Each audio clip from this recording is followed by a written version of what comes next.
میں مبلغ بنوں سنتوں کا، خوب چرچا کروں سنتوں کا، ہو کرم بہر خاک مدینہ۔ الحمدللہ رب العالمین، والصلاة والسلام علی سید المرسلین، اما بعد فاعوذ باللہ من الشیطان الرجیم، بسم اللہ الرحمن الرحیم۔ الصلاة والسلام علیک یا رسول اللہ، وعلی آلک واصحابک یا حبیب اللہ۔ الصلاة والسلام علیک یا نبی اللہ، وعلی آلک واصحابک یا نور اللہ۔ سرکار دو عالم نور مجسم صلی اللہ تعالی علیہ وآلہ وسلم کا فرمان عالی شان ہے، بروز قیامت میرے سب سے زیادہ نزدیک وہ شخص ہوگا جس نے دنیا میں مجھ پر زیادہ درود پڑھا ہوگا۔ صلو علی الحبیب صلی اللہ تعالی علی محمد۔ آج کا یہ اجتماع بہت سے لوگوں کے لیے بہت خوشی کا ذریعہ اور سبب ہے۔ ایک وقت وہ تھا کہ جب یہاں پر UK کی سرزمین پر کوئی ایک مبلغ آیا ہوگا اور اس نے آ کے کسی سے رابطہ کیا، کسی پہ انفرادی کوشش کی، کسی سے ملاقات کی، اور کرتے کراتے چند افراد جمع ہوئے ہوں گے، اور پھر کوئی مسجد، کوئی مدرسہ یا کوئی سینٹر یا کوئی جگہ کسی سے عاریتاً لی یا کرائے پر لی یا خریدی کہ یہاں پر دعوت اسلامی کا مدنی کام کرنا ہے۔ اللہ تبارک و تعالی بڑا کریم ہے، بڑا رحیم ہے، بڑا مہربان ہے، وہ تھوڑی محنت پہ زیادہ عطا فرماتا ہے، وہ تھوڑی کوشش کے اوپر زیادہ عطا فرماتا ہے۔ حدیث مبارک ہے، حدیث قدسی ہے، اللہ تعالیٰ نے ارشاد فرمایا کہ بندہ میری طرف ایک بالشت بڑھتا ہے، میں اس کی طرف ایک گز بڑھتا ہوں، یعنی میری رحمت جو ہے وہ اس کی طرف ایک گز بڑھتی ہے۔ اور فرمایا کہ بندہ میری طرف چل کے آتا ہے اور میری رحمت اس کی طرف دوڑ کے جاتی ہے۔ تو ہمارے اسلامی بھائیوں نے، ہمارے مبلغین نے جو کوششیں کی، اسے کبھی بھی یہ نہیں کہا جا سکتا کہ انہوں نے کوششوں کی انتہا کر دی۔ ان کے کاروبار بھی، ان کے بزنس بھی، ان کی نوکریاں بھی، ان کے گھر بھی، فیملی بھی، بچے بھی، معاملات بھی، دیگر 20 چیزیں ان کے ساتھ تھیں۔ شاید ہی کوئی ڈیڈیکیٹڈ ہو کہ وہ فل ٹائم جو ہے وہ مدنی کاموں کے لیے ہو، لیکن جو انہوں نے کوشش کی، اللہ تعالیٰ نے ان کی جھولی بھر کے ان کو اس کا اجر اور ثواب عطا فرمایا اور اس کا نتیجہ عطا فرمایا۔ وہ ایک مدرسہ بنا ہوگا، ایک جامعہ بنا ہوگا، اس سے دوسرا بنا، دوسرے سے تیسرا بنا، پھر چوتھا بنا، پھر پانچواں بنا، ایک مسجد، پھر دوسری مسجد، پھر تیسری مسجد، اور اس وقت الحمدللہ UK کے اندر دعوت اسلامی کے 50 کے قریب مراکز ہیں، 50 کے قریب، 50 کے قریب، یعنی مساجد ہیں، مدارس ہیں اور سینٹرز ہیں اور مدنی کام کے لیے جگہ ہیں۔ الحمدللہ 50 کے قریب ہمارے پاس جگہ موجود ہیں۔ ایک مدرسہ بنا تھا کہ جس میں 4 بچوں نے، 5 نے، 6 نے داخلہ لیا ہوگا، اور آج یہ صورتحال ہے کہ 200 مدنی منع پڑھ رہے ہیں اور 200 جو ہے ویٹنگ لسٹ کے اندر بیٹھے ہوئے کہ جگہ ہوگی تو یہ بھی ان کو داخلہ ملے گا، یا مزید قاری صاحبان کا انتظام ہوگا تو ان کو بھی ایڈمیشن مل جائے گا۔ یہ سب کیا ہوتا ہے؟ اللہ تعالیٰ قرآن پاک میں ارشاد فرماتا ہے، ان تنصروا اللہ ینصرکم، اگر تم اللہ کے دین کی مدد کرو گے تو اللہ تمہاری مدد کرے گا۔ تو جنہوں نے دین کی مدد کی اللہ تعالیٰ نے ان کی مدد کی، اور اس مدد کا نتیجہ ہے کہ آج یو کے کی سرزمین پر یہ دعوت اسلامی کی وہ ایکٹیویٹی اور وہ ادارہ اور وہ انسٹیٹیوٹ ہے کہ جو دیگر دعوت اسلامی کے شعبہ جات ہیں وہ الحمدللہ سارے ہی یہاں پر چل رہے ہیں۔ یا مساجد بھی ہیں، مدارس بھی ہیں، جامعات بھی ہیں، مدنی چینل بھی ہے، مدنی قافلے بھی ہیں، یہاں پر خیر خواہی بھی ہے، یہاں پر لنگر رضویہ بھی ہے، یہاں پر اور شعبہ جات بھی ہیں، مکتب تعویذات عطاریہ بھی ہے، یہاں سب ہے۔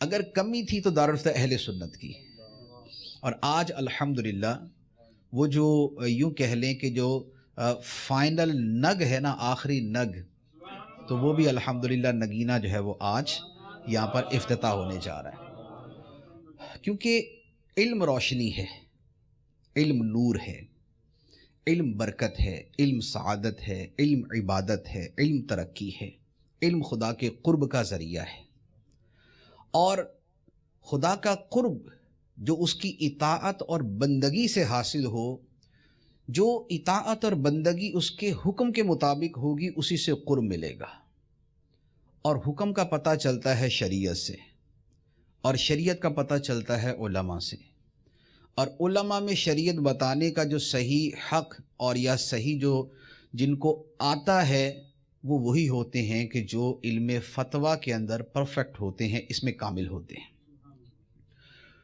اور پھر یہاں پر ایک اور بات بھی عرض کروں گا کہ یہاں ان تمام مبلغین کے لیے، ان تمام ذمہ داران کے لیے ایک بڑا خوشی کا مقام ہے کہ جن کی کاوشوں سے الحمدللہ یہاں پر دارالفتہ اہل سنت شروع ہونے جا رہا ہے۔ لیکن اس کے ساتھ یہ آپ اس پر بھی غور کریں کہ اگر آپ اس دارالفتہ اہل سنت کے پیچھے دیکھیں تو آپ کو نظر آئے گا جامعات، اگر آپ جامعات کے پیچھے دیکھیں تو آپ کو مسجدیں نظر آئیں گی، اگر مسجدوں کے پیچھے دیکھیں تو آپ کو اس میں دعوت اسلامی کے ذمہ داران کام کرتے نظر آئیں گے، اگر ان کام کرنے والوں کے پیچھے دیکھیں تو وہاں پر بھی آپ کو ایک ہستی نظر آئے گی جس کی کاوشوں نے، جس کی محنتوں نے، جس کی کوششوں نے، جس کی تربیتوں نے، اور جس کی دعاؤں نے، اور جس کی محنتوں نے یہاں تک پہنچا دیا۔ اکیلا ہی چلا تھا جانب منزل، لوگ ملتے گئے، کارواں بنتا گیا۔ امیر اہل سنت کی ایک تنے تنہا ذات کہ جس نے کھارا در کی چھوٹی چھوٹی گلیوں کے اندر ایک چھوٹی سی مسجد سے دعوت اسلامی کا افتتاح کیا، اور 2 4 8 10 افراد ساتھ تھے کہ جو ہاتھ میں ٹفن لے کے ساتھ چلتے تھے، اور جانے کے لیے کوئی سواری نہیں ہوتی تھی، کوئی کنوینس نہیں ہوتی تھی، تو بس میں بیٹھے، کسی سٹاپ پہ اترے، آگے پیدل چلتے جا رہے ہیں، پھر رات کے 12 بجے واپس آئے، پتہ چلا بس کا ٹائم ہی ختم ہو گیا، اب بس ہی نہیں ملنی، پھر کھڑے رہے تو کوئی بھولی بسری بس آ ہی گئی، اب بیٹھے تو اس نے کہیں اور جگہ اتارا، وہاں سے پھر پیدل 4 کلومیٹر چلتے اپنے گھر پہنچے۔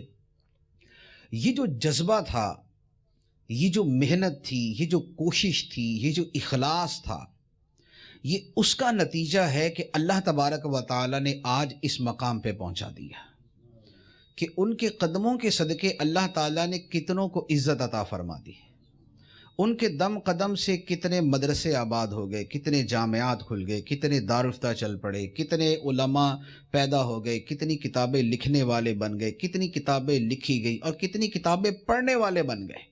ورنہ تو رجحان یہ ہے نا کہ لوگ تو دین کی کتابیں پڑھنے کی طرف آتے بھی اتنا نہیں، لیکن آج ہی حال ہے کہ سیٹرڈے نائٹ مدنی مذاکرے میں اعلان ہوتا ہے کہ جناب یہ رسالہ اس ہفتے میں پڑھنا ہے، اور اس ہفتے کے آخر کے اندر جو کارکردگی ملتی ہے، جو رپورٹ ملتی ہے، تو پتہ چلتا ہے کہ 70,000 پیپل نے اس کا اسٹڈی کر لی ہے۔ یہ جو 70,000 تھے، یہ تھے پڑھنے والے، یہ تھے مطالعہ کرنے والے، یہ تھے اسٹڈی کرنے والے، یہ تھے ہاتھ میں کتابیں رکھنے والے نہیں تھے، لیکن ایک ہستی نے ان کو کتابیں پڑھنے میں بھی لگا دیا، ان کو مسجد کا راستہ بھی دکھا دیا، ان کو جامعات کے اندر داخل بھی کروا دیا، ان کو علم دین کی طلب اور تڑپ بھی ان کے اندر پیدا کر دی، اور اس کا نتیجہ الحمدللہ ہم پوری دنیا کے اندر دیکھ رہے ہیں۔ اور اسی سے ایک اور چیز جو سامنے آتی ہے کہ اللہ تعالیٰ کی بارگاہ میں جو مقام و مرتبہ ہے وہ بندے کی نیکیوں کے اعتبار سے ہوتا ہے. جس کی جتنی نیکیاں ہیں خدا کی بارگاہ میں اس کا مرتبہ اتنا زیادہ ہے. ایک آدمی 100 روپے صدقہ کرتا ہے اور دوسرا 1000 روپے صدقہ کرتا ہے تو ڈیفینیٹلی کہ 1000 روپے صدقہ کرنے کا زیادہ ثواب ملے گا. تو جس کی نیکیاں جتنی زیادہ ہیں اس کا خدا کی بارگاہ میں مرتبہ اتنا زیادہ ہے. اب حدیث مبارک ہے، نبی کریم صلی اللہ تعالیٰ علیہ وآلہ وسلم نے ارشاد فرمایا کہ جو شخص کسی دوسرے کو نیکی کی بات بتاتا ہے یا نیکی کے راستے پر چلاتا ہے یا اسلام میں کوئی اچھا طریقہ ایجاد کرتا ہے، یہ 3 حدیثوں کا مضمون ہے جو میں نے عرض کر دیا کہ نیکی کی بات بتاتا ہے یا نیکی کے کام پر رہنمائی کرتا ہے یا کوئی اچھا طریقہ ایجاد کرتا ہے، تو یہ جتنے عمل کرنے والے اور جتنے اس راستے پر چلنے والے ہیں اللہ تعالیٰ ان سب کو تو ثواب عطا فرماتا ہی ہے، لیکن وہ جو پیچھے اصل آدمی ہوتا ہے خدا اسے بھی سارا ثواب عطا فرماتا ہے. تو اب جس ہستی نے یہ سب شروع کیا ہے تو اب جامعات ہیں تو ثواب ان کا automatically whether they send or not، یہ ایصال کریں نہ کریں لیکن وہ ثواب جو ہے وہ اس ہستی کو پہنچ جاتا ہے، اور جس کا ثواب جتنا زیادہ ہے خدا کی بارگاہ میں اس کا مرتبہ اتنا ہی زیادہ ہے. تو یہ الحمدللہ یہ امیر اہل سنت کی برکتیں ہیں، اور کتنی ان کو خوشی ہوتی ہے کہ جب دعوت اسلامی کا مدنی کام بڑھتا ہے، جب دین کی خدمت کے کام بڑھتے ہیں، جب نیکی کی دعوت کا کام عام ہوتا ہے. دارالفتہ اہل سنت الحمدللہ یہ دعوت اسلامی کے بڑے ہی اہم اور نمایاں شعبوں میں سے ہے، جس کی جو ایک کارکردگی ہے وہ آپ نے ابھی ہمارے مفتی ساجد صاحب جو ہیں جو یہاں پر آپ کے دارالفتہ میں ہوں گے ان سے سنی آپ نے کہ دارالفتہ اہل سنت الحمدللہ کیا خدمات سر انجام دے رہے ہیں. ہمارے لیے، ہم عوام المسلمین کے لیے، عوام کے لیے کچھ چیزیں ہیں کہ جو ہمارے ذہن میں رہیں تو ہمارے دین کی حفاظت بھی ہے، ہمارے عمل کا تحفظ بھی ہے، اور ہماری آخرت کا بھلا بھی ہے. وہ کیا ہے؟ وہ سب سے بنیادی بات ہے علم دین. علم دین وہ شے ہے کہ جس سے یہ سارا شجر آراستہ ہوتا ہے، جس درخت کے اوپر یہ سارے پھل پھول لگتے ہیں. ایمان سب سے بیسک چیز ہے، اور اس ایمان کے بیج کے اوپر جو آگے کی چیز ہے وہ علم ہے، اور علم سے پھر عمل جو ہے وہ پھلتا پھولتا ہے اور وہ پروان چڑھتا ہے. علم کی عظمت اور علم کی اہمیت، اور جو علم حاصل کرنے کی کوشش کرنے والے ہیں، جو طالب علم ہیں، ان کی عظمت و فضیلت کیا ہے، اور جو علماء ہیں ان کی عظمت و فضیلت کیا ہے. ایک حدیث میں عرض کرتا ہوں، مسند احمد، سنن ابو داود، سنن ترمذی اور سنن ابن ماجہ، یہ حدیث کی کتابیں ہیں. ان میں ایک روایت ہے کہ ایک شخص مدینہ منورہ سے چلا اور وہ دمشق میں حضرت ابو الدرداء رضی اللہ تعالی عنہ کے پاس آیا. بڑے معروف صحابی ہیں حضرت ابو الدرداء رضی اللہ تعالیٰ عنہ، اور بڑے صاحب علم صحابہ کرام میں سے. یعنی آپ اتنے صاحب علم تھے اور علم کا آپ کا اتنا ذوق تھا کہ آپ جس مسجد کے اندر بیٹھتے تھے تو وہاں پر آپ طلبہ کے حلقے لگاتے تھے.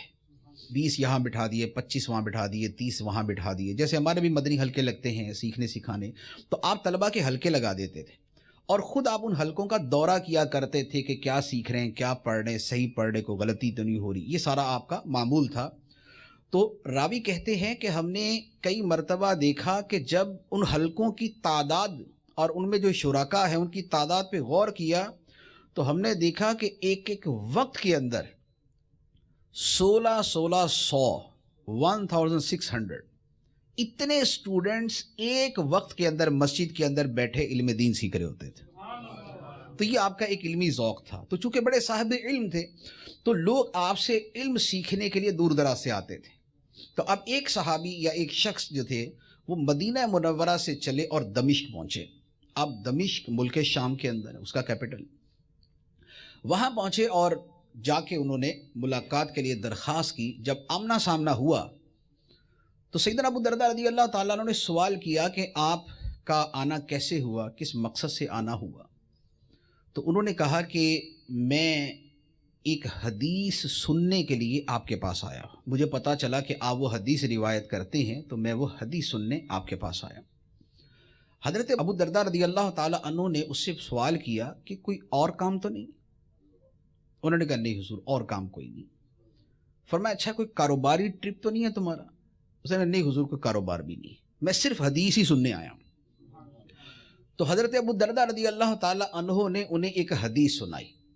اب بعض علماء فرماتے ہیں کہ وہ یہی حدیث سننے آئے تھے جو انہوں نے سنا دی، اور بعد نے فرمایا کہ آپ نے اس کے اس جذبے کو دیکھ کے اسے حدیث سنائی، اور پھر جو اس کو چاہیے تھے پھر اس کے بعد میں وہ حدیث بھی سنائی. تو حدیث کیا تھی؟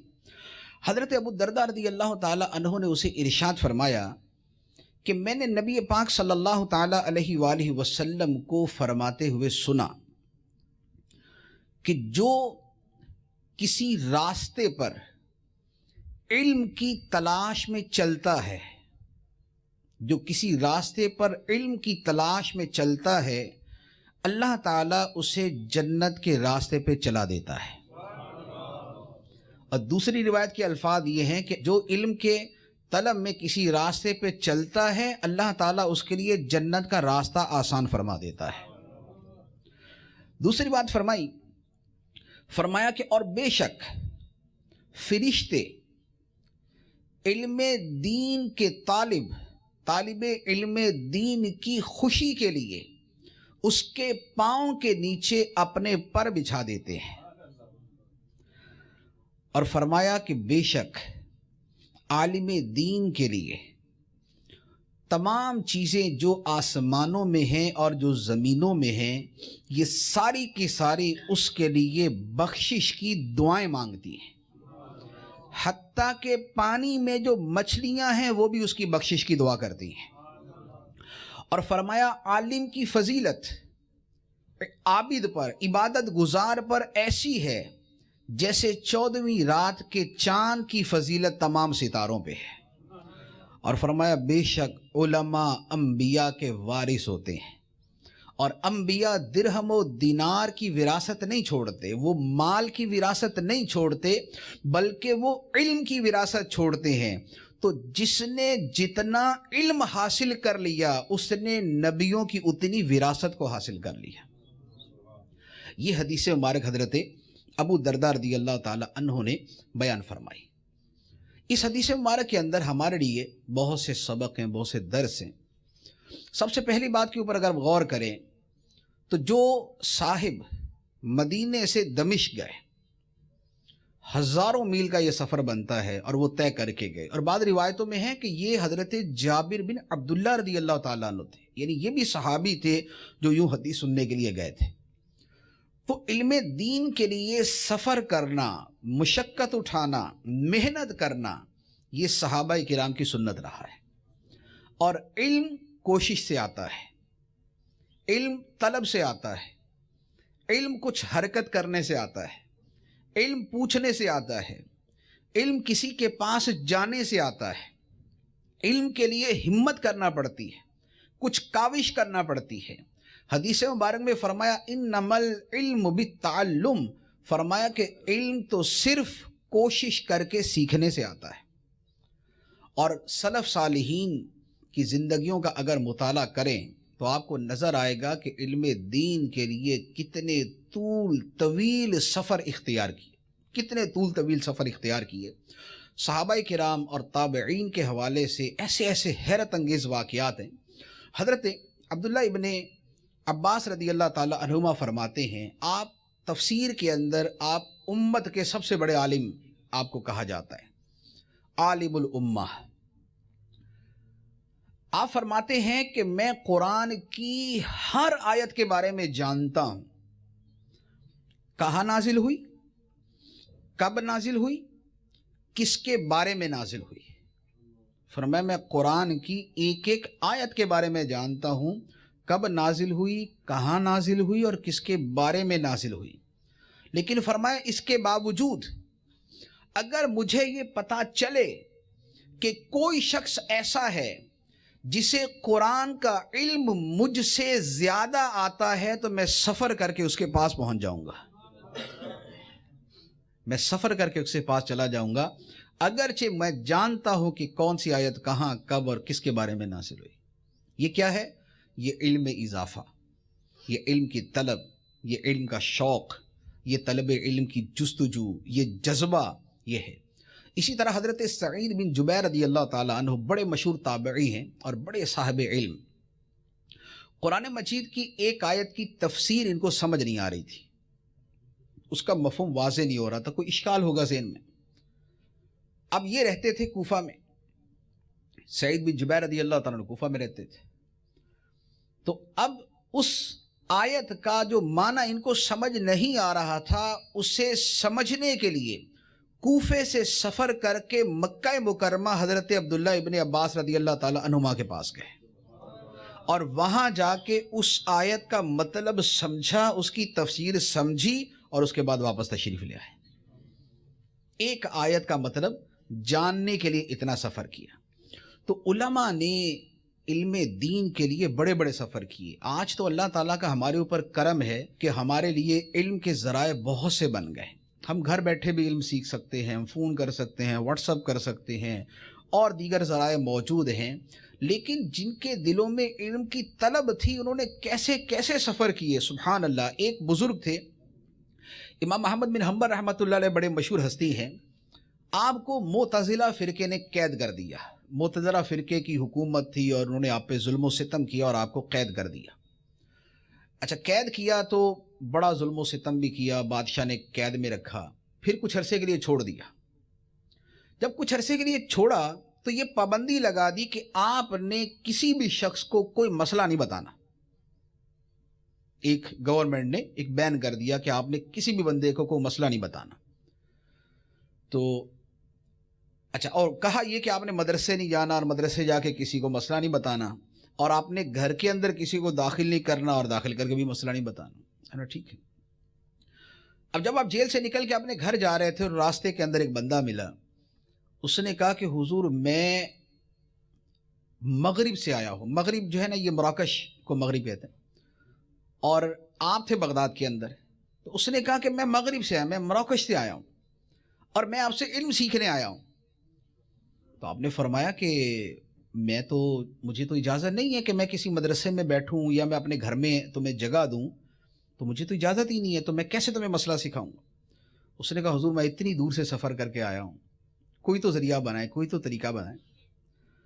آپ نے فرمایا کہ ٹھیک ہے، ایک طریقہ ہو سکتا ہے کہ تم جو ہے بھکاریوں کا روپ اختیار کر لو، بھکاریوں کا روپ اختیار کر لو اور روزانہ بھیک مانگتے مانگتے، بھیک نہیں لینی، وہ تو بلا وجہ لینا حرام ہوتا ہے، بھیک نہیں لینی، لیکن تم جو ہے وہ چلتے چلتے میرے دروازے کے سامنے آ کے کھڑے ہو جانا اور بھیک کے لیے آوازیں لگانا کہ جناب اللہ کے نام پہ کوئی روپیہ دے دو، کوئی پیسہ دے دو، یہ تم 2-4 مرتبہ بولنا اور تم کھڑے ہو جانا، تو میں دروازے کے اندر سے تمہیں کچھ نہ کچھ سکھا دیا کروں گا، میں تمہیں دروازے کے اندر سے کچھ سکھا دیا کروں گا۔ تو وہ جو صاحب تھے وہ روزانہ آتے، بھکاریوں کا انہوں نے وہ سارا گیٹ اپ کیا ہوتا اور بھیک کی آوازیں لگاتے ہوئے آ جاتے اور آپ کے دروازے پہ کھڑے ہو کے 2 آوازیں لگاتے، پھر چپ کر کے کھڑے ہو جاتے۔ امام احمد دروازے کے اندر والی سائیڈ میں ہیں اور وہاں سے آپ انہیں حدیثیں سنانا شروع کر دیتے۔ 1 سال یا 1 سال سے زیادہ عرصہ تک وہ شخص روزانہ بھکاری کا روپ دھار کے آپ سے علم دین سیکھتا رہا، اور جب علم دین سیکھ کے اپنے علاقے میں واپس گیا تو اپنے علاقے کا امام بنا، اپنے علاقے کا امام بنا، کیونکہ جو خدا کی رضا کے لیے اور خدا کے دین کو سیکھنے کے لیے جو جتنی مشقت اٹھاتا ہے اور جتنا صبر کرتا ہے، اللہ تعالیٰ اتنا ہی اسے صلہ بھی عطا فرماتا ہے، انہیں اتنا ہی صلہ عطا فرماتا ہے۔ بنی اسرائیل کے بارے میں قرآن پاک میں ہے، اللہ تعالیٰ نے ارشاد فرمایا وَجْعَلْنَا مِنْهُمْ أَئِمَّةً يَهْدُونَ بِأَمْرِنَا لَمَّا صَبَرُوا، فرمایا بنی اسرائیل کے لوگوں کو ہم نے امام بنا دیا، انہیں پیشوا بنا دیا، لیڈر بنا دیا۔ کب؟ فرمایا لَمَّا صَبَرُوا، جب انہوں نے صبر کیا۔ صبر کیا ہوتا ہے؟ ڈٹ جانا۔ صبر کا مطلب ہوتا ہے ڈٹ جانا۔ مشکل ہے تو مشکل کے مقابلے میں ڈٹ جانا، نیکی ہے تو نیکی کرنے پہ ڈٹ جانا، اور گناہ ہے تو اس سے بچنے پہ ڈٹ جانا، اور علم ہے تو علم کے حصول میں جو مشقتیں آئیں انہیں برداشت کر لینے کا نام صبر ہے، اور جو بندہ صبر کرتا ہے خدا اسے امام بنا دیتا ہے۔ تو علم کا بدلہ خدا دنیا میں بھی عطا فرماتا ہے، آخرت میں بھی عطا فرماتا ہے۔ ہمارے آس پاس، ہمارے پاس پڑوس میں، ہمارے افراد میں سے ہی ایسے کتنے ملیں گے جن کا فیملی بیک گراؤنڈ جو ہے بڑا پور ہے، بڑا جو ہے نا وہ ایک عجیب غریبانہ سی حالت تھی، بیچارے کسی آکورڈ علاقے میں رہتے تھے، وہاں سے بڑی مشقتوں کے ساتھ، میلے کچیلے کپڑوں کے ساتھ علم کے لیے آئے، علم سیکھتے رہے، اور وہی دوبارہ آپ کے سامنے ممبر پہ بیٹھے ہوتے ہیں اور آپ ان کے ہاتھ چوم رہے ہوتے ہیں، بڑے بڑے پیسے والے ان کے ہاتھ چوم رہے ہوتے ہیں۔ امام کسائی رحمۃ اللہ علیہ ایک بہت بڑے امام ہیں، خاص طور پہ لغت کے اندر ان کا بڑا مقام ہے، عربی لغت کے اندر۔ آپ جب اپنے علاقے سے علم دین حاصل کرنے کے لیے نکلے تو کچھ عرصہ آپ نے علم حاصل کیا، پھر وہ جیسے 6 مہینے بعد اپنے گھر واپس آتے ہیں، پھر 10-15 دن رہ کے پھر واپس چلے جاتے ہیں۔ تو آپ گئے اور جب واپس آئے تو اپنے گھر کے پاس سے گزرے تو وہاں پر روڈ کے اوپر وہ ٹھیلے والے تھے نا، کیرج والے، وہ جو چیزیں بیچ رہے ہوتے ہیں، تو ان میں ایک بندہ تھا جو پانی بیچتا تھا، پانی اور شربت اور اس طرح میٹھے مشروبات بیچتا تھا۔ اس نے آواز دی، ارے بات سنو، آپ اس کے پاس گئے، جی کدھر غائب رہتے ہو، نظر ہی نہیں آتے۔ اس نے کہا وہ جی میں علم حاصل کرنے جاتا ہوں اور میں وہیں سے آ رہا ہوں نا، 6 مہینے میں وہیں رہا تھا۔ اس نے کہا علم سیکھ رہا، ابے تمہارے اتنے غریب آدمی ہو تم، کو گھر کا کوئی خرچہ چلاؤ، کوئی گھر کے اخراجات اٹھاؤ، کوئی محنت مشقت کرو، کام کرو، گھر والے بھوکے تمہارے، تم لگے ہوئے علم دین سیکھیں۔ تو انہوں نے کہا نہیں میں سیکھوں گا، گھر والوں کا خرچہ ہو ہی جاتا ہے تو میں علم سیکھوں گا۔ تو انہوں نے کہا یار اس طرح کرو، کیا کرتے کیا ہو تم؟ اس نے کہا میں کتابیں پڑھتا ہوں۔ اس نے کون سی کتابیں پڑھتے ہو؟ اس نے کہا یہ کتابیں پڑھتا ہوں۔ تو اس نے کہا کہ یار تم مجھے کتابیں دو، میں تمہاری کتابوں کو نا اس گڑھے میں ڈالتا ہوں، بڑا میٹھا شربت تیار ہوگا۔ یہ اس نے مذاق اڑایا نا کہ میں میٹھا شربت بناتا ہوں، کتابیں دو میں اس میں ڈال لوں گا تو میٹھا شربت تیار ہو جائے گا۔ اور مراد یہ تھی کہ بھائی کتابیں پڑھ کے تمہیں کیا ملے گا، یہاں کام کرو، کچھ کماؤ، کچھ کھاؤ، کچھ اڑاؤ، کچھ انجوائے کرو، تو یہ کتابیں پڑھ کے کیا ملے گا؟ تو انہوں نے کہا کہ نہیں بس میرا شوق ہے میں پڑھوں گا۔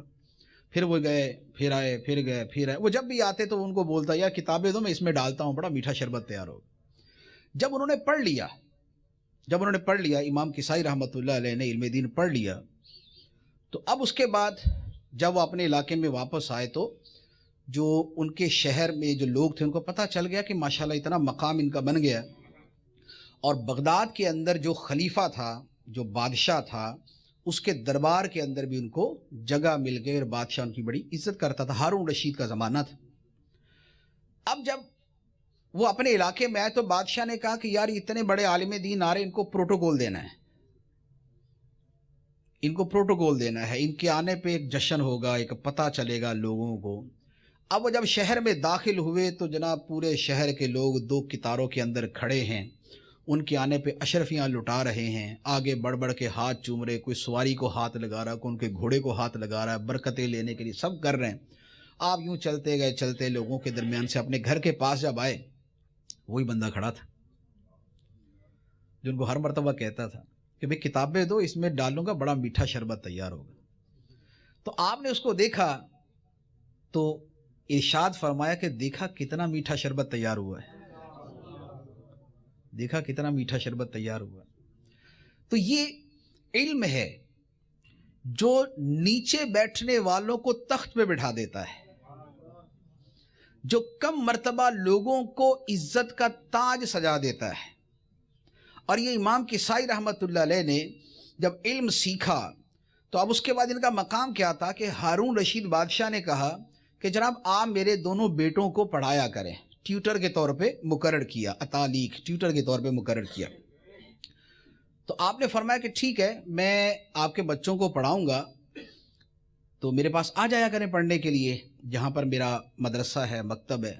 بادشاہ نے کہا نہیں حضور وہ آپ کے پاس نہیں آئیں گے، آپ پڑھانے کے لیے آئیے گا۔ فرمایا پھر سوری، پڑھانے نہیں آؤں گا، تمہارے بچے ہی پڑھنے آئیں گے۔ بادشاہ نے کہا اچھا ٹھیک ہے بچے ہی پڑھنے آئیں گے، اچھا پھر یوں ہے کہ آپ یوں کیجیے گا کہ کلاس کو علیحدہ پڑھائیے گا، میرے بچوں کو تھوڑا سا علیحدہ ٹائم دیجیے گا، فرمایا ایسا کچھ نہیں ہوگا، بچے کلاس میں بیٹھیں گے اور جیسے سارے پڑھیں گے ویسے یہ پڑھیں گے۔ اچھا، اگر ٹھیک ہے جی بچے کلاس میں ہی پڑھیں گے۔ اب ایک مرتبہ کیا ہوا کہ اب ہارون رشید نے ان بچوں سے کہا کہ بیٹا استاد کی خدمت کرنی ہے، ادب کرنا ہے، تعظیم کرنی ہے، جتنی استاد کی تعظیم کرو گے اتنی برکت ملے گی، اتنا علم ملے گا۔ ایک اچھی نصیحتیں کی۔ ہارون رشید بادشاہ بہت اچھے بادشاہ تھے۔ اب یہ ساری نصیحتیں کی اور ایک دن بادشاہ کے دل میں آیا کہ چلو یار میں جا کے دیکھوں تو اسی کیسی پڑھائی ہو رہی ہے، کلاس کیسی چل رہی ہے اور سٹنگ کیسی ہے، یہ وہ دیکھنے کے لیے وہ گیا۔ اس نے دیکھا کہ ان کا بیٹا جو ہے وہ اپنے استاد کو یعنی امام کسائی علیہ رحمہ کو وضو کرا رہا ہے۔ اچھا، اس زمانے میں وضو ہوتا تھا وہ پانی کے جو وہ لوٹا ہوتا ہے اس کے ذریعے وضو ہوتا تھا۔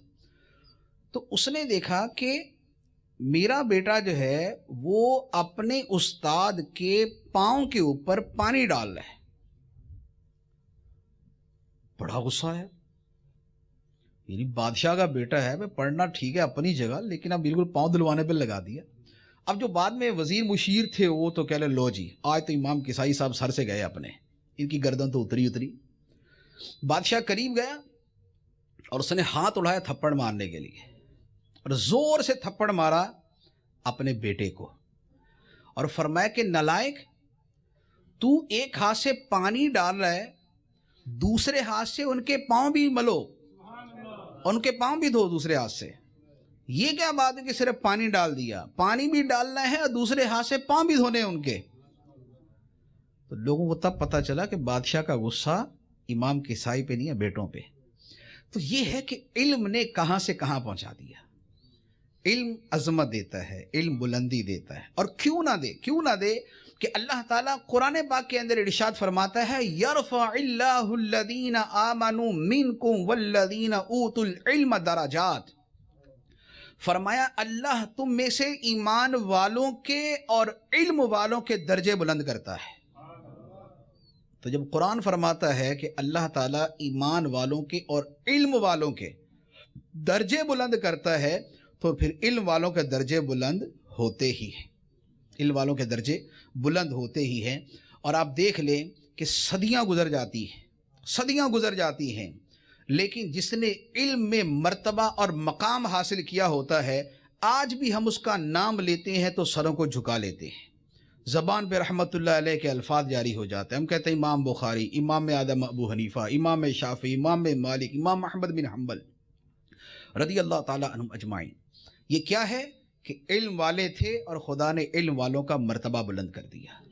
اچھا، پھر دنیا کے اندر علم کے حوالے سے کوئی عزت کرے نہ کرے وہ اپنی جگہ، لیکن جو نبی پاک صلی اللہ تعالیٰ علیہ وآلہ وسلم نے علم کی عظمت اور فضیلت بیان فرما دی، اس سے بڑھ کر اور فضیلت کیا ہو سکتی ہے کہ فرمایا کہ طالب علم چلتا ہے اور اس کی خوشی کے لیے، اس کی رضا کے لیے، اس کی خوشنودی کے لیے فرشتے اپنے پر اس کے پاؤں کے نیچے بچھا دیتے ہیں۔ اس سے بڑھ کے عزت کیا ہوگی کہ فرشتے اپنے پر جو ہے اس کی تعظیم کے لیے اس کے پاؤں کے نیچے بچھا دیتے ہیں۔ سبحان اللہ۔ ہم پروٹوکول مانتے ہیں، ہمیں پروٹوکول اچھا لگتا ہے، ہماری طبیعت اس کی طرف مائل ہوتی ہے۔ افراد بیٹھتے ہیں تو کچھ کو جو ہے تھوڑا سا نمایاں کر کے ان کے لیے علیحدہ چادر بچھا دی جاتی ہے۔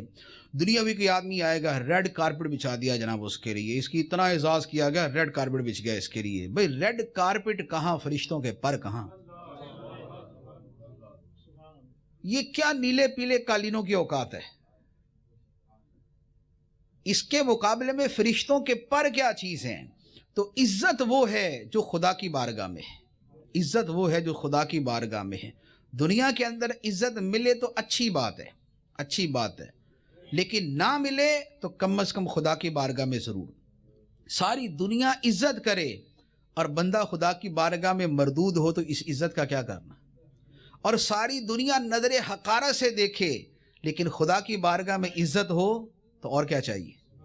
حدیث مبارک ہے، نبی پاک صلی اللہ تعالیٰ علیہ وسلم نے ارشاد فرمایا رب اشعث اغبر لو اقسم علی اللہ لابرہ۔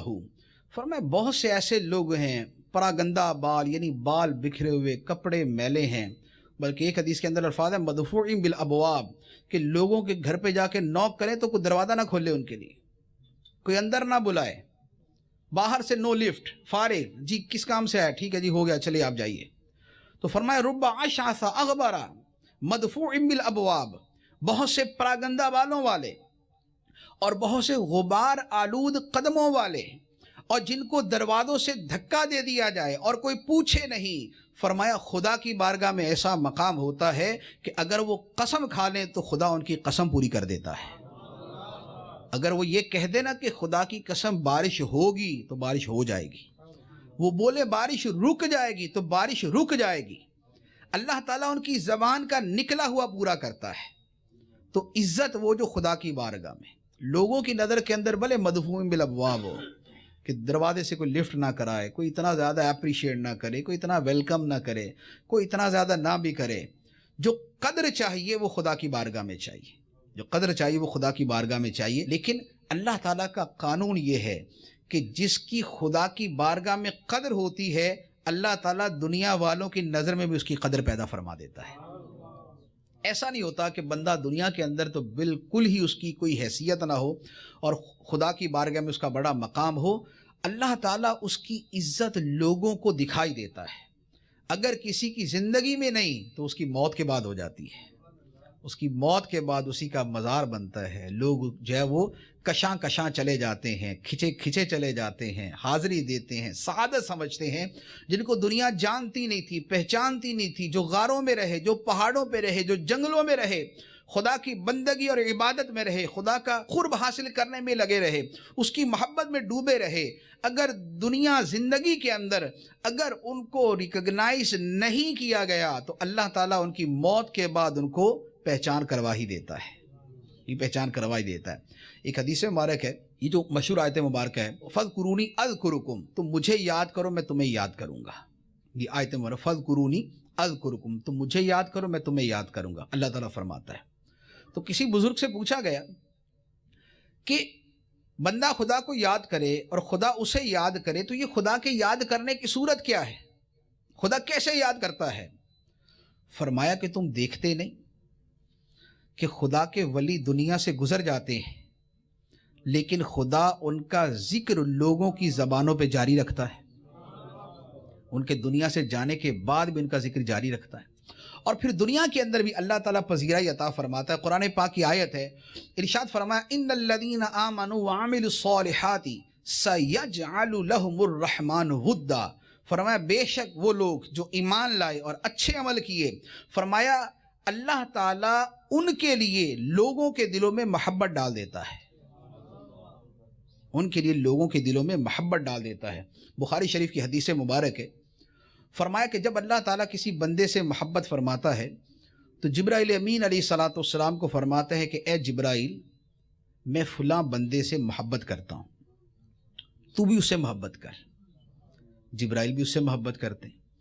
اللہ تعالیٰ فرماتا ہے کہ اے جبرائیل آسمانوں میں اعلان کر دے کہ اللہ تعالیٰ فلاں بندے سے محبت کرتا ہے، اے آسمان والو تم بھی اس سے محبت کرو. جبرائیل امین علیہ السلام اعلان کرتے ہیں تو آسمان کے فرشتے بھی اس بندے سے محبت کرنے لگتے ہیں. اور پھر حدیث مبارک کے آخر میں ہے، فرمایا ثم یودع له القبول فی الارض. فرمایا کہ یہ جو آسمان والے بھی اس سے محبت کرنے لگتے ہیں، اس کے بعد مرحلہ یہ آتا ہے کہ اللہ تعالیٰ اس بندے کی مقبولیت زمین میں اتار دیتا ہے. پھر زمین والے بھی اس کو پہچانتے ہیں، پھر زمین والے بھی اس سے محبت کرتے ہیں، پھر زمین پہ رہنے والے بھی اس کا نام ادب سے لیتے ہیں، پھر اس کی طرف کھنچتے ہیں، اس کی تعظیم کرتے ہیں، اس کی باتیں سنتے ہیں، اس کی باتیں سننے کی خواہش کرتے ہیں، اس سے محبت کرتے ہیں، اس لیے کہ اللہ تعالیٰ نے زمین کے اندر اس کی مقبولیت اتار دی.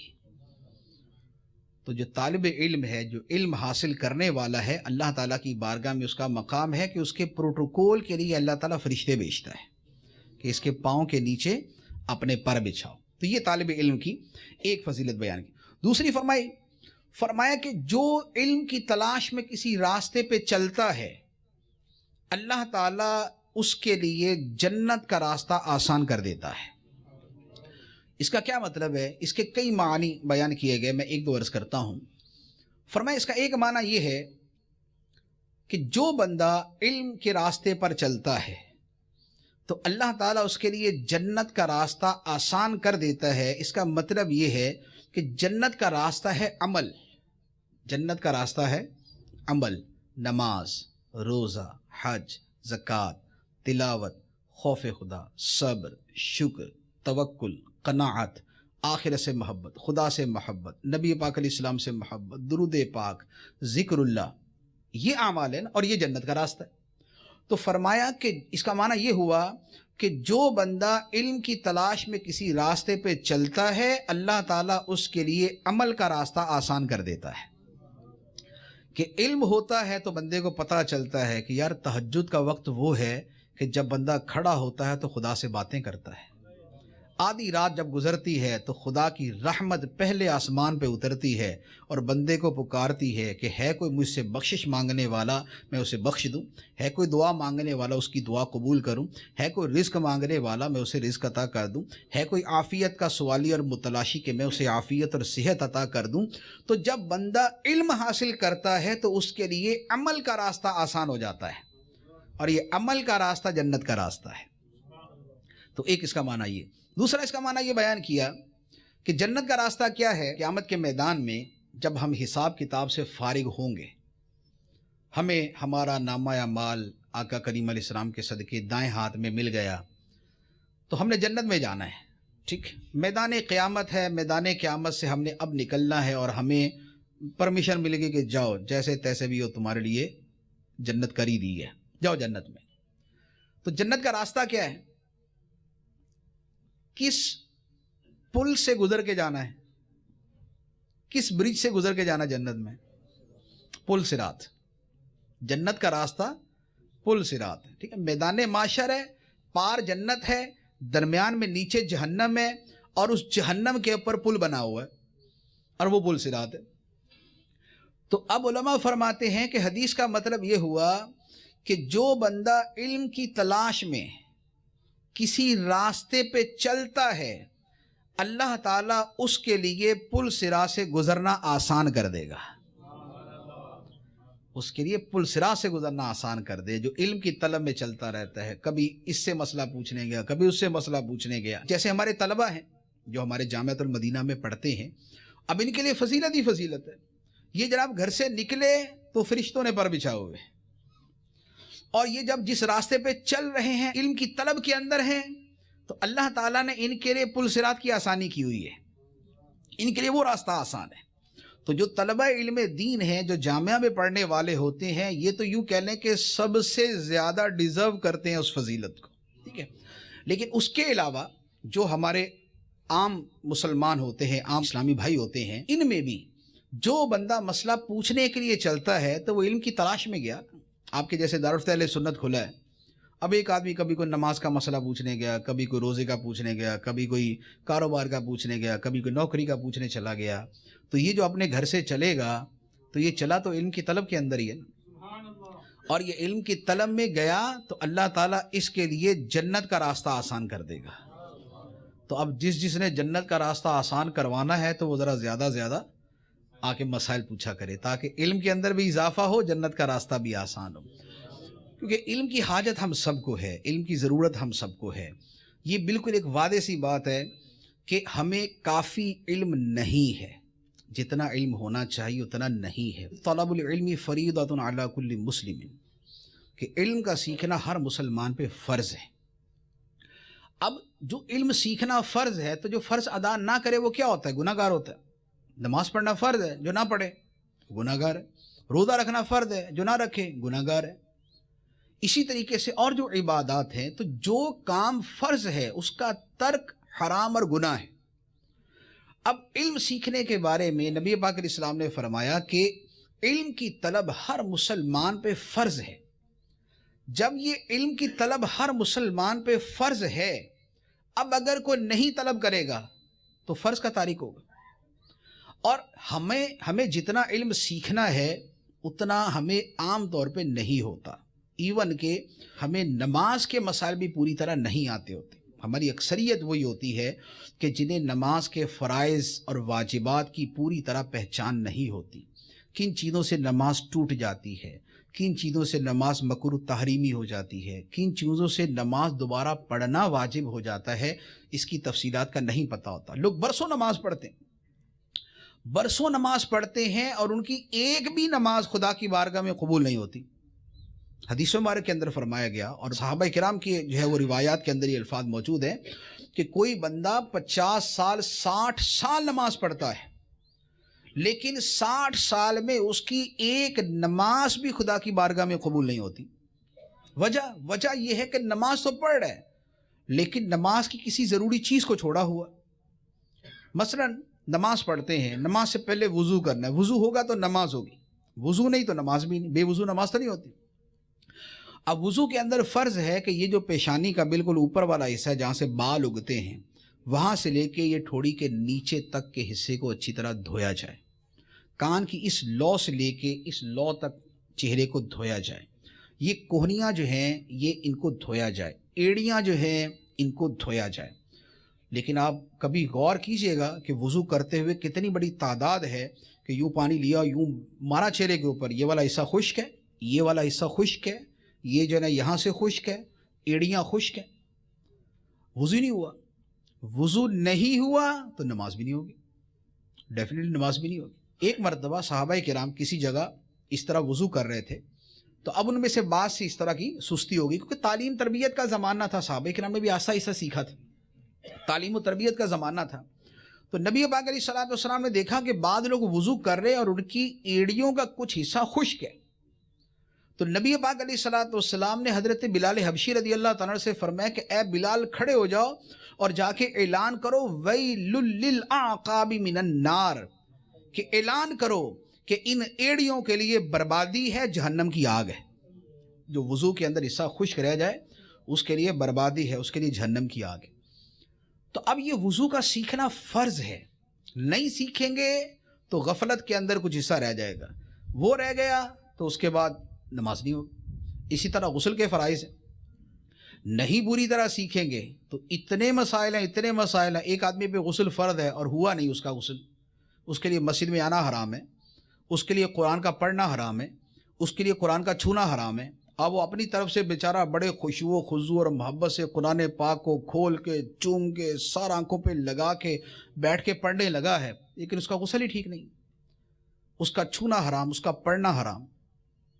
اب وہ بجائے ثواب کمانے کے گناہ کما رہا ہے، اس لیے کہ جو علم فرض تھا وہ نہیں سیکھا، اور جو فرض چھوڑتا ہے وہ گناہ گار ہوتا ہے، اور اس کے آگے جو نتائج ہیں وہ آپ کے سامنے۔ اچھا، اسی طرح حج کے لیے لوگ جاتے ہیں، غسل کرنا نہیں آیا، اب بے غسل ہے، غسل اس پہ فرض ہے، اس کا فرض ادا ہوا نہیں پورے طریقے سے۔ اب اگر اس نے حج کیا تو حج کے مسائل کے اندر باقاعدہ یہ ہے کہ طواف الزیارہ جو رکن ہے حج کا، طواف الزیارہ، اگر یہ بے غسل حالت میں کیا تو ایک اونٹ کی قربانی کرنا اس پہ فرض ہو جائے گا۔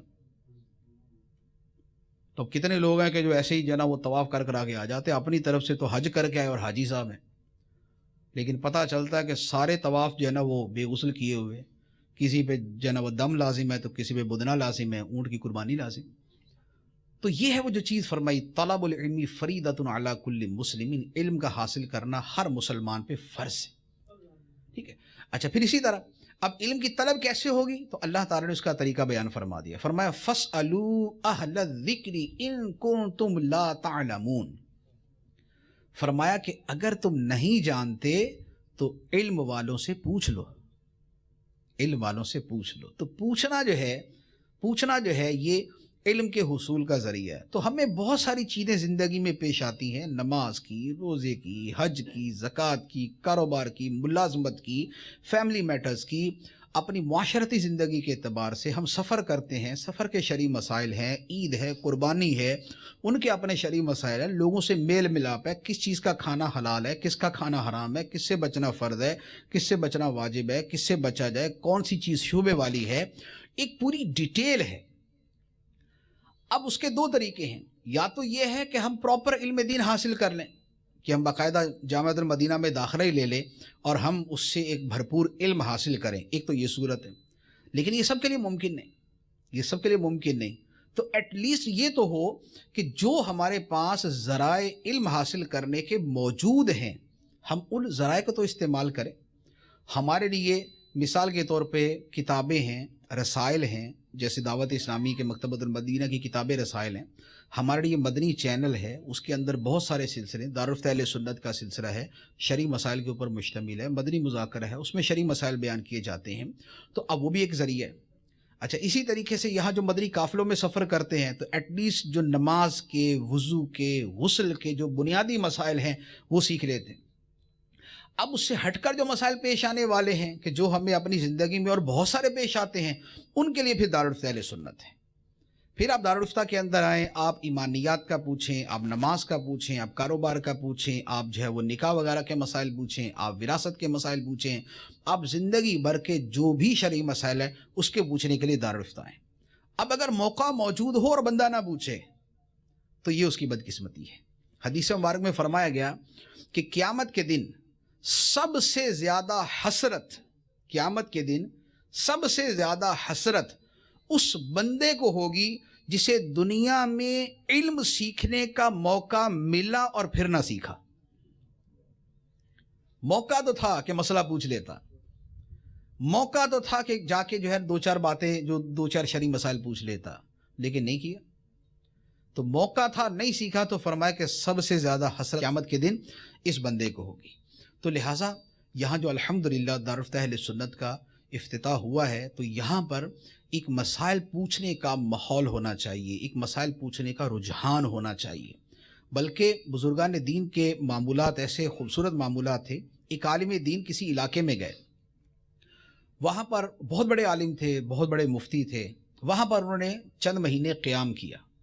چند مہینے قیام کے بعد اچھا اب وہ اپنی فیملی بھی لے آئے تھے، اپنے بچے بھی لے آئے تھے، اپنا گھر بھی شفٹ کر لیا تھا، وہ مائگریشن کر کے آ گئے. لیکن جب 2-3 مہینے گزرے تو کہنے لگے بھائی میں واپس جا رہا ہوں. لوگوں نے کہا حضور آپ کی برکتیں ہیں، آپ ماشاءاللہ تشریف فرما ہیں، رونق ہے، یہ ہے وہ ہے، آپ تشریف رکھے. فرمایا نہیں، میں اس علاقے میں نہیں رہ سکتا. پوچھا کیوں نہیں رہ سکتے؟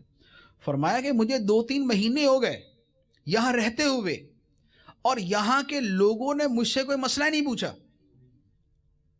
مجھے افسوس ہے ایسے لوگوں کے اوپر کہ جن کو دین اور علم سیکھنے کا موقع ملے اور پھر بھی نہ سیکھے. فرمایا میں ایسے علاقے میں رہنا ہی پسند نہیں کرتا، کیونکہ یہ محرومی ہے ان کی، یہ محرومی ہے ان کی کہ ان کو سیکھنے کا موقع ملے اور وہ نہ سیکھیں. تو لہٰذا جو شرعی مسائل سیکھنے کا رجحان ہے وہ اپنے اندر پیدا کرے. ہمارے ساتھ 20 معاملات چل رہے ہوتے ہیں تو آپ وہ مسائل پوچھیں، انشاءاللہ عز و جل آپ کو جو اس کا ایک سیٹسفیکٹری جواب ہے وہ انشاءاللہ عز و جل ملے گا. اور اس کے ساتھ ایک اور چیز یہ ہے کہ آپ اپنے بچوں کو تیار کریں کہ وہ عالم دین بنیں. یہاں پر یقین کیجئے یہاں ایک دارالفتہ اور ایک مفتی کافی نہیں ہوگا. یو کے کی جو مسلمانوں کی جو آبادی ہے وہ اتنی نہیں ہے کہ جس کے لیے ایک مفتی اور ایک دارالفتہ کافی ہو جائے.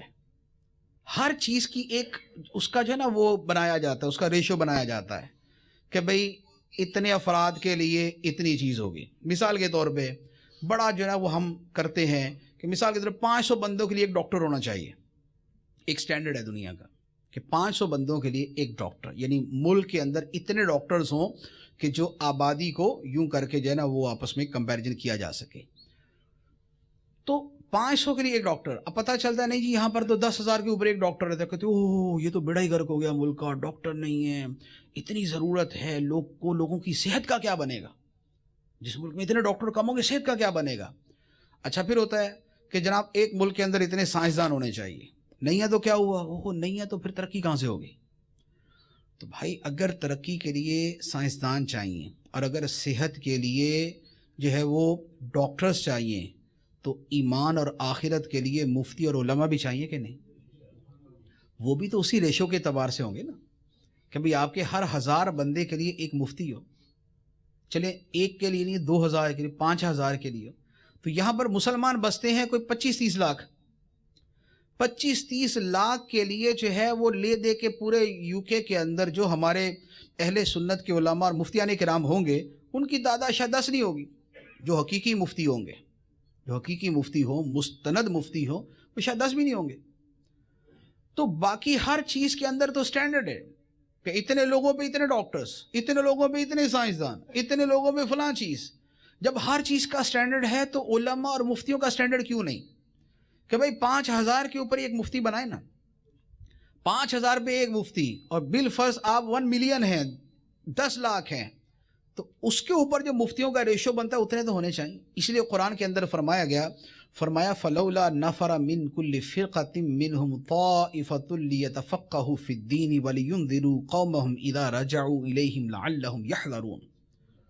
فرمایا کہ یہ تو نہیں ہو سکتا کہ سارے کے سارے نکل جائیں، وما کان المؤمنون لینفروا کافہ، فرمایا یہ نہیں ہو سکتا کہ سب لوگ ہی علم سیکھنے کے لیے چل پڑیں، کاروبار بھی ہے، بزنس بھی ہے، فیملی بھی ہے، بچے بھی ہیں، سارے معاملات ہیں۔ فرمایا یہ تو نہیں ہوگا کہ سارے کے سارے لوگ علم سیکھنے کے لیے چل پڑیں، لیکن فرمایا کہ ایسا کیوں نہیں ہے کہ مسلمانوں کی ایک بڑی تعداد سے ایک چھوٹا سا گروپ وہ نکلے، کیوں؟ لیتفقہوا فی الدین، تاکہ وہ دین کی سمجھ حاصل کرے۔